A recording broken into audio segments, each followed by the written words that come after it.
autores do livro principal, né, o Introdução à Cosmovisão Cristã, eles afirmam que a cosmovisão pós-moderna é minoritária e o motivo é que suas ideias são radicais e inviáveis.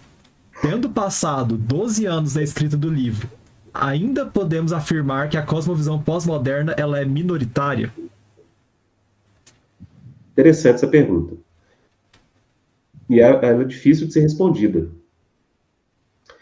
Eu diria que ainda é minoritária, mas eu creio que as expressões mais concretas desse tipo de, digamos, olhar pós-moderno para a realidade hoje, né, estão muito relacionadas aos movimentos, né, LGBT, principalmente o movimento transgênero, que é essa tendência, né, de afirmar, digamos, as afeições e a escolha individual como aquilo que deve organizar nossas relações sociais. Eu acho que nesse sentido ela é um tanto pós-moderna, né?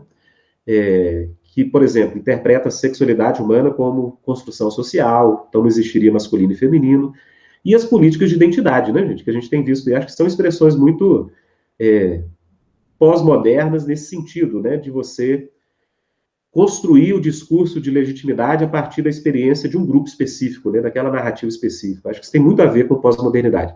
Então, gente, eu acho assim, está crescendo a influência, né?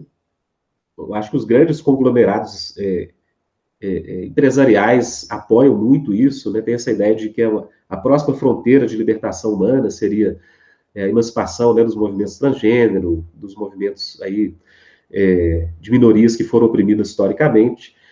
Então, eu acho assim, está crescendo a influência, que eu acho que essas são expressões realmente pós-modernas que estão aí, a gente está vendo cada vez mais presentes no nosso dia a dia. Mas eu creio que ainda são minoritárias, tá? Eu acho que ainda são minorias, mas um ponto importante, são minorias muito poderosas.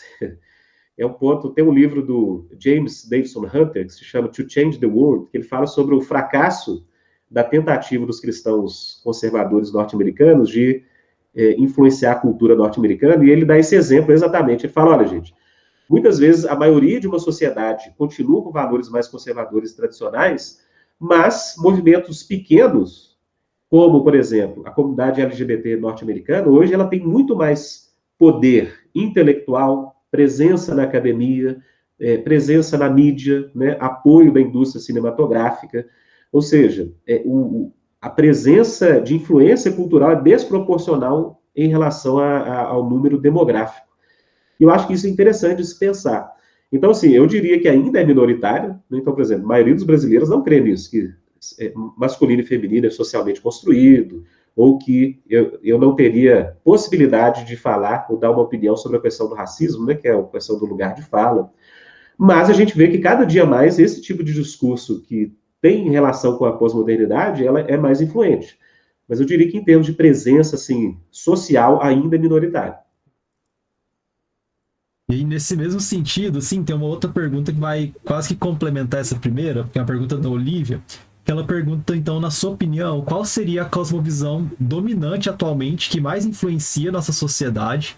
E ela pergunta se, de uma forma geral, a igreja tem compartilhado desse mesmo modo de pensar ou se ela tem resistido a isso. Difícil, hein? O Fred pode auxiliar nessa aí. É difícil por quê? Porque o que a gente está vendo hoje, por exemplo, no Brasil, eu acho que assim, não dá para dizer que tem uma que é dominante. Então, por exemplo, você teve por um tempo, né, uma social-democracia, né, com tons liberais de algum modo aí, que teve uma influência, por exemplo, na política, né, brasileira.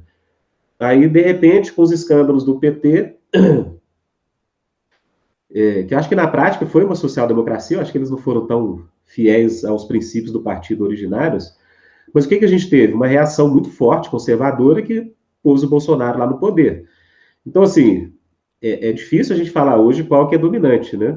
Porque a gente tem, por um lado, um discurso mais progressista que incorpora essas pautas também pós-modernas, mas que não são só elas, né?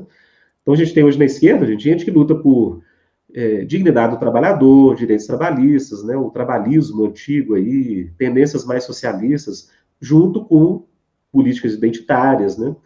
Então, assim, é uma mescla. Eu não diria que hoje a gente poderia afirmar que uma é mais dominante que a outra. Tanto que a política recente tem provado isso, né? Então você vê lá o Trump nos Estados Unidos ganha a eleição, incorpora esse modelo mais conservador aí por 4 anos e perde a eleição, mas por uma margem muito pequena, né? Então, assim, eu acho que a gente está num contexto de muita indefinição, sabe, de qual é mais influente. Eu não saberia responder isso com clareza, não. O Fred pode me ajudar aí, Fred. Assim, o livro principal, né, que a gente trabalhou esse mês, os autores dão uma indicação. Eu acho que a gente vive um contexto muito polarizado mesmo, e até se você pensar assim, no campo conservador, né, se a gente conseguir se traçar aí delimitar o campo conservador, não há somente uma cosmovisão dominante, da mesma forma que no campo progressista também não há. A própria esquerda fala que um dos problemas da esquerda é que ela não consegue nem articular em termos assim de uma agenda mínima dos partidos de esquerda para propor um projeto do Brasil. Não existe um projeto dentro da esquerda amplo, assim. Então isso em termos políticos assim né? Então acho que de fato é difícil falar. Agora, os autores, eles apontam que, por exemplo, a questão do consumismo, eu acho que independente aí, por exemplo, essa visão muito atomista, né, Sim.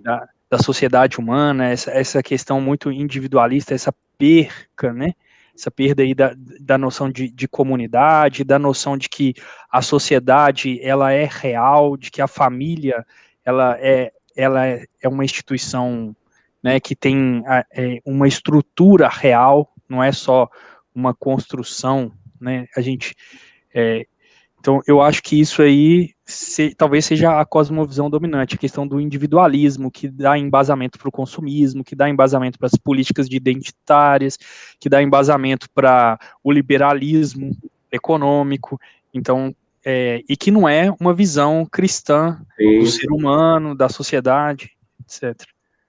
Não concordo, Fred. Acho que por trás dessa disputa atual tem um pano de fundo maior aí que tem muito a ver, né, com a ideologia do progresso, com essa fragmentação social, o lugar do indivíduo, o consumo. Não, de fato. Ela não é muito bem articulada, né? Assim, enquanto uma Sim. visão de mundo, mas de fato a influência no todo acho que continua dominante. Tanto que as esquerdas, né, brasileiras sempre tiveram que meio que se dobrar a esse discurso para ter também um tipo de presença social, né? Seja do PSDB, seja do PT, assim por diante.